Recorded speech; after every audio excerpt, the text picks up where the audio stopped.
Everyone, Adam here, So Wizard Podcast. Before we dive into today's interview, please remember to subscribe to our channel. Really helps us out. Sorry to beat you over the head with it, but we really do appreciate it.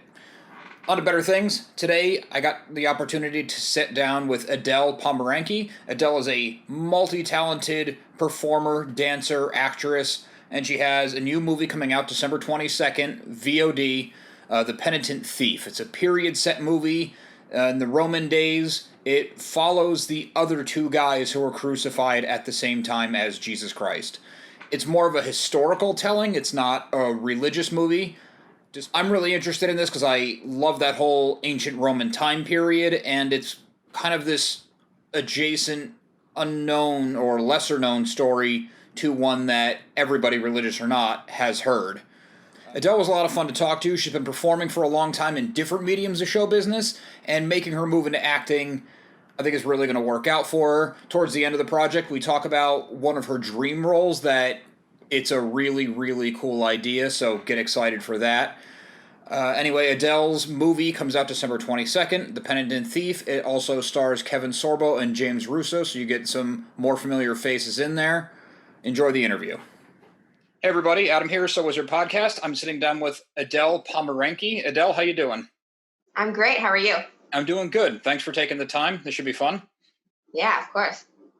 You have a new movie coming out, The Penitent Thief, which is the 22nd, I believe.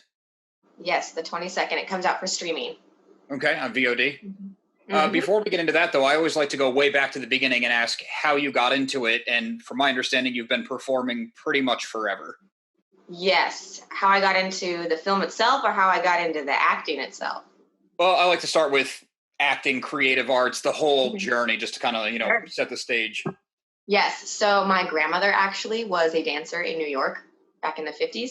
She did musical theater, the typical triple threat stuff. So when I was born, she kind of just like swooped me up. And I started being interested in it. She actually put me in dance at like 3. So just growing up, she kind of put it on me a little bit at first, and then I ended up just really liking it. And so she actually was a huge influence on that. So that started the voice lessons and the dancing lessons and the acting lessons, just kind of all together. Yeah. That's a lot. I know, right? And then it ended up just following me, and I fell in love with it. And acting wasn't the plan, but I was without a ballet contract because I was supposed to go on a tour with like a musical type pilot TV show. So that's kind of how the dance got into the acting, but it fell through last minute. And I was kind of devastated because if you know ballerinas, if we're without a contract with a company, when we're in our early 20s, we kind of freak out. So Okay. I was like, well, maybe I'll try acting and I can get some gigs dancing or something like that. And then I ended up getting an agent, and it kind of just went from there. So yeah. That's cool. Yeah. I had read that you ended up in Nashville, which is a great spot for a musician, dancer, performer. Is that kind of where it all branched from?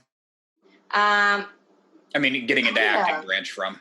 Yeah, from acting, yeah, which is so weird. Like, you'd think acting from Tennessee, but there's a whole community here with that. I ended up doing some background work. I was like, well, my theory was if I can handle the bottom of the totem pole, I could probably handle working my way up. So I went and did some background work, which is definitely the bottom of the totem pole.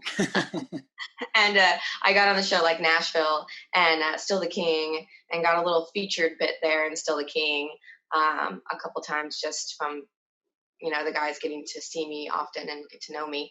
And I just kind of started building my resume in Nashville. I even got to film a movie in Nashville when one came into town. And so I got to have that experience. And that was like a recurring feature role along some bigger names. So that's kind of where it all happened. And I was in Knoxville filming a like true murder series called Murder by Numbers. And then I just submitted for the audition for The Penitent Thief. And then I had to do the audition in the hotel room because it was a really quick turnaround. And then next thing you know, I'm flying to LA for work. And at that point I was like, maybe I should just do this. Maybe I should just move to LA and just do this. So it seems like it was working, so that's a good step. Yeah, of course. Mm-hmm. Nice. You also write music or wrote music? Is that true? I did. Yeah. So I grew up doing choir and all that. Like I said, I grew up like singing and stuff. I wrote a song and I sold it for $12. Oh, And I okay. have a plaque and it has my name, but my name's spelt wrong, but I like it that way. It keeps me humble. It was a country song. It was so out of the blue. I just decided to give it a try. Not for me, No. definitely for other people. Singing is, I love singing. And I used to be in a classic rock cover band for a little while on the side. And that was fun. That was a lot of fun. Yeah, it That was sounds like, cool. it was like partying basically, you know, when you're like not 21 yet and you get a party all the time like that. You're like, yeah, Sure, ride that as long as you can. yeah, why not? All right, so the Penitent Thief brought you to Los Angeles. Yes, it did. Yep. How was that experience? Because for people who don't know, it's kind of a, well, why don't you tell the people if they don't know? What was it like? Or Well, first, what's the movie about? Because oh yeah. given the Okay. setting and everything, it was probably a unique experience. Yeah, it was. It was super cool. So the movie is about the other two men that died alongside Jesus in the crucifixion. And the writer Don Willis wrote a book about him. And I read the book. He gave me the book at the end of set when I wrapped. And it's a very dark twist on like a faith forward type of film. So it kind of highlights more of like how those times in a realistic point of view would have been really heavy, hard to deal with, and just what it would be like to not be one of the perfect followers of Christ. You know what I mean? Or what it would, because a lot of the stories in the Bible are kind of, they're very like miraculous, and at the end there's this light at the end of the tunnel is what I like to Right. say. But this story is like that's not really what these characters go through. They just keep experiencing situations where they have to choose maybe not the best thing to do, and you kind of see that throughout the film. So my character is Herodias, and I play Herod's wife, and Herod was played by Kevin Sorbo. So it was really, really interesting to get to work with him, and he's just a really nice guy. Yeah, that's got to be cool. He's been around a long time doing a lot of different work, so it's a cool Yeah, opportunity. yeah, So, a lot of stuff. given the setting of the movie, ancient Rome and everything, obviously the sets and the costume and everything had to be elaborate and insane. Was that like almost intimidating walking into, or? Um, a little bit. It was kind of my first experience seeing what it looks like when they create a scene inside of a studio, as opposed to going on a location. Because a lot of the acting I did in Nashville was what you call on location. So when you go someplace and you use that location, that building, that outside atmosphere, and you work with what you have, but they created an entire scene inside of a studio. And that was my first time really seeing how that worked, which was super cool and really impressive. Very, very impressive, because certain angles you're like, well, how is this going to work? But then when you see behind the camera, you're like, oh, that is so cool. Yeah. Okay, right, because you're seeing all the scaffolding and everything, but then through the viewport, Mm-hmm. you're totally in ancient Rome. Yep, exactly. Yeah. That's very cool. So was that a grueling shoot? I mean, I just imagine with the period setting, it was probably a lot to take on, and it sounds like the subject material is pretty heavy. It wasn't grueling. No, actually, it was, compared to some other sets I had already experienced.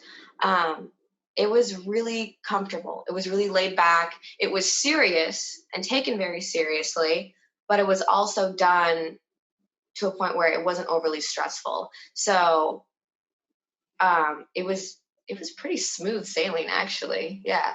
Oh, well, that's really good, especially for earlier experiences. Yeah, exactly. Yeah. So I got my coffee. I need No, more that's fine. I coffee. was just giving you a second. I was looking over my notes. Okay, so The Penitent Thief is coming out this month. Mhm. I don't want to put you on the spot, but did that lead you into the next thing? It didn't really lead me into the next thing. I've had jobs that do, but what did I do after that? um, it did set me up for being taken a little more seriously in the acting community. Like, oh, you've had some lines alongside some big names, and it's kind of like at that point you can be trusted. Okay. Because before he cast me, the director, Lucas Miles, he wanted to make sure that I would be somebody that could work alongside Kevin Sorbo and James Russo in a scene. Since I was kind of new to the industry. So he had asked me, have you worked alongside any A-listers before? And I was like, yeah, a little bit, which I had from some TV shows like Billy Ray Cyrus and Still the King. And when I was in the film Novitiate, I got to work with Margaret Qualley right next to her, and Aline Powell, and those main players. And so he trusted me because I had done that. And I think after I had done this film and it was finally on my resume and people asked me about it, it was taken a little more seriously. So I got more auditions after that for sure. And it just kind of proved to me that I should really be focusing on acting, probably more than ballet. Mm-hmm. That was difficult. That was difficult transition to let go I'm of ballet. sure a lifetime of one thing transitioning into another. Yeah. Mm-hmm. Do you find being performing at such an early age and everything, it kind of demystifies or lowers the intimidation aspect of stepping onto a set in front of cameras, and even though it's not quite the same thing? It could, and I could be unaware of it. I also think that I try not to let myself get prideful, because anytime you step on a new set or a new project, it's new. You've never done this one before. So I try to find a way to learn something new and really pay attention to what's going on and who I'm working with. I think the minute you get too comfortable is the minute that you're not really giving it your all. I think some nerves and anxiousness are healthy, but the demystify, probably a bit, and I'm unaware of it just because I've just been on stages and performing and training to perform my whole life. It's just kind of natural for me. I guess that makes sense. You don't have a pre-performing comparison to make, really. Yeah, exactly. That's an interesting outtake, or an interesting perspective. Yeah, I mean, I did, work normal day jobs that were really difficult and gross, and scrubbed toilets and worked in fast food and stuff like that, which I feel like a lot of other performers didn't. There's a lot of my peers that are still wonderful people, but they did grow up a little more privileged. Their parents had a little more money than my parents did, or my family did, so that they were able to just do ballet all the time and just do the arts all the time. I had to still kind of fund it at the same time. So I am humble and thankful that I have that perspective, to take with me. So there is that comparison of the types of work I've had to do with my life. Yeah, I'm sure the work wasn't glamorous, but that perspective is probably worth all the hassle you put up with. Yeah, of course. And now all of the skills that you're going into acting with, is your resume just completely padded, or are your agents having you like, oh, maybe downplay the dancing for this one because they're not looking for that, or something along those lines? Yep, I feel like at this point I'm making a new resume for every job I go in to audition for. Just moving things around. And then there's sometimes where the dance is really heavy on it, and then there's sometimes where there's no dance on it really at all, just a little bit on the bottom, like, yeah, I have done this. It's definitely a normal thing that you do. Yeah, it just seems like an insane notion as an outsider, because it's like the dedication and the time and the practice and everything, even if the role has no dancing, it's like, well, this person's going to come in and deliver because they know how to work. Yeah, that's true. I know how to work too much. Right. And I still keep up with the dancing because I probably will never be able to stop doing it. So I don't see how you could at this point. No, it's in there now. It's permanent. Mm-hmm. Is it something you kind of do just for yourself, or are you still working with companies or troops? I'm not sure the proper terminology there.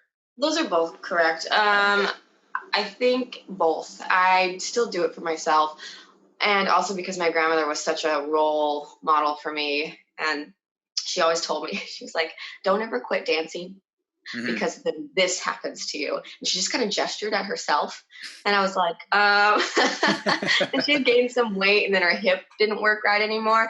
And that's actually the thing with ballet dancers or gymnasts and athletes. It's like, just keep working out and doing your craft as much as you can, because your body is so used to it. So if anything, it's for that. Right. You do see that with athletes, is that when you stop is when you fall apart. Mm-hmm. Yep. And you feel it. If you miss a week, you feel it. Yeah, I'm sure, especially to the degree, like I don't know much about ballet, but I know it's one of the more intense things you can put your body through. So yeah. You mentioned acrobatics, I think is the word you used. But it was mentioned to me that you had some circus arts training, aerial fabrics and trapeze. Yes. So at one point I was like, "Ah, I'm just going to run away and join the circus because nobody understands me." So dramatic. Good thing I That got your into high school acting. years? Just about, yeah. Yeah. So I did. So I moved to Seattle and I went to circus school for a couple of years, on and off, and I learned fabric and trapeze, like static trapeze. And I was considering training to become a dancer or performer with Cirque du Soleil, and that was a serious goal at one point for me for a couple of years. But then I was like, never mind, I want to go back to ballet. Just like that. Yep, I think that's exactly what it was like. Yep. Okay. Mhm. That's got to be a really cool experience that not many people have, to learn things so specific. Like Cirque du Yeah. Soleil is insane. Well, yeah, and I think that's what led me to being like, acting makes sense because a lot of acting is a skill set. Like, what all can you do? Hmm. Like you look at Margot Robbie, for instance, she does a lot of her own stuff. She learns all these different skills and hobbies to be these different characters, like ice skating for I, Tonya, and like she did that run around in the elevator in Suicide Squad and stuff like that, all by herself. And I was like, I acting makes sense because I love learning things and doing new things and new hobbies and skills. So I think that kind of made sense to me. For sure. Absolutely. And you can see actors who might not be known for their dance or physicality do utilize it in roles. The one that's coming to the top of my mind is Summer Glau. She got a lot of action movies because she was a dancer and she could really move that Hmm. way. So I think that's going to be a huge asset for you. Yeah, yeah. I didn't realize that it would, but I'm very thankful for that. Super cool. Yeah. For sure. Yeah. Um, Along with acting and keeping up dancing, are you pursuing any other creative endeavors? Are you still singing or performing at all? I haven't been doing much, not since the 2020 year that we've all had. I guess that makes Um, sense. Yeah. I sing in the shower still. All Doing pretty good at that. right. And not a lot. And keeping up with ballet inside on virtual classes, trying to do more working on my acting craft online with online acting classes. And there's a lot of free stuff on YouTube right now, which is really, really cool that people have done that because they know that not a lot of people have money right now or a way to get out of their house. Right. So I've been able to do stuff like that.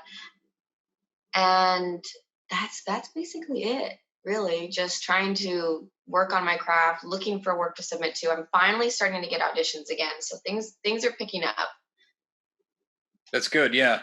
I guess with 2020, for a while I was trying not to bring up COVID just in general because people are probably sick to death about talking about it. But I guess with your Oh my God, yeah. profession, it's Yeah. unavoidable. Yeah, it's unavoidable. It is what it is, and I have had a roller coaster of emotions about it. And at this point, I'm just like, well, I'm just gonna. Eventually, it'll be done. So just Right. gonna one day at a time. Are you based Yeah, in if it was. LA currently? Yeah. So it's just it is what it is, and it was Right. actually COVID that is creating a pretty cool story for me in the future because when I finally got into SAG, it was a COVID protocol set, one of the first ones that opened in LA ever that got me into SAG. And I'll probably always remember that because everybody was wearing masks and Hmm. had like little hand sanitizer keychains on their hips.